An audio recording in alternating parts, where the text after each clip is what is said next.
आज ही Doubtnut app download करें। Doubtnut पर अपने सभी गणित, रसायन विज्ञान, भौतिक विज्ञान और जीव विज्ञान के डाउट्स का करो सफाया।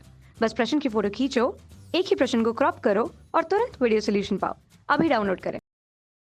नमस्कार दोस्तों, हमारा आज का प्रश्न है उपापचय से क्या अभिप्राय है? उपचय तथा अपचय में अंतर स्पष्ट कीजिए। तो देखते हैं दोस्तों, हम सर्वप्रथम उपापचय क्या होता है। दोस्तों, उपापचय एक प्रकार की अभिक्रियाएं होती हैं। क्या होती हैं? अभिक्रिया जो कि मानव शरीर में भी पाई जाती हैं। किसमें होती हैं? सजीवों में या मानव शरीर में। और सजीवों के शरीर में होने वाली जितनी भी रासायनिक क्रिया होती हैं वह जैव रासायनिक क्रिया उपापचय कहलाती हैं। और यह जो उपापचय की क्रिया होती है यह सजीवों के लिए वृद्धि, विकास, प्रजनन तथा अनुकूलित रहने के लिए अति आवश्यक होती हैं। और इसके अंतर्गत दो प्रकार की क्रिया होती हैं, जैसे एनाबोलिज्म और कैटाबोलिज्म, दो प्रकार की क्रिया होती हैं। तो देखते हैं दोस्तों, अब हम उपचय तथा अपचय में अंतर। तो देखते हैं अपचय में क्या होता है कि बहुत सारे जो बड़े पदार्थ होते हैं वह बड़े पदार्थ छोटे छोटे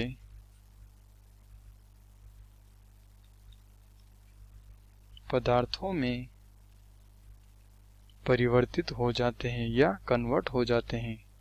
तो दोस्तों, अपचय एक इस प्रकार की क्रिया होती है। क्या होती है?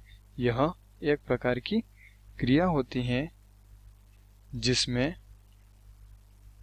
जो बड़े पदार्थ होते हैं वह छोटे छोटे पदार्थों में परिवर्तित हो जाते हैं, यानी कि बड़े पदार्थ के टुकड़े हो जाते हैं, इनका विखंडन हो जाता है और यह छोटे पदार्थ में परिवर्तित हो जाते हैं, कन्वर्ट हो जाते हैं। और उपचय की जो क्रिया होती है यह एक प्रकार की एक ऐसी क्रिया होती है जिसमें जो छोटे पदार्थ होते हैं या जो छोटे छोटे कण होते हैं वह छोटे छोटे कण आपस में मिलकर एक बड़े अणु का निर्माण करते हैं और इस प्रकार की क्रिया को उपचय कहते हैं।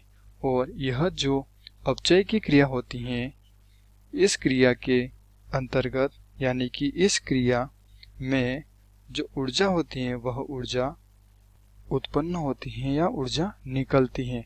लेकिन दोस्तों, उपचय की जो क्रिया होती है इस क्रिया में छोटे पदार्थों को बड़े पदार्थ में परिवर्तित करने के लिए ऊर्जा देनी पड़ती है।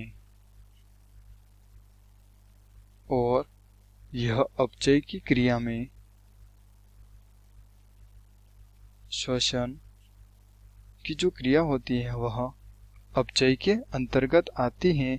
जबकि अगर हम इस क्रिया को देखें उपचय की, तो यह क्रिया प्रकाश संश्लेषण के अंतर्गत आती है। किसके अंतर्गत? प्रकाश संश्लेषण के अंतर्गत। तो धन्यवाद दोस्तों, आशा करता हूँ आपको यह उत्तर जरूर समझ में आया होगा। कक्षा 6 से 12वीं से लेकर नीट, IIT, JEE वो एडवांस के लेवल तक 1 करोड़ से ज्यादा छात्रों का भरोसा। आज ही डाउनलोड करें डाउटनेट ऐप या व्हाट्सएप करें अपने सारे डाउट्स 8400 400 400 पर।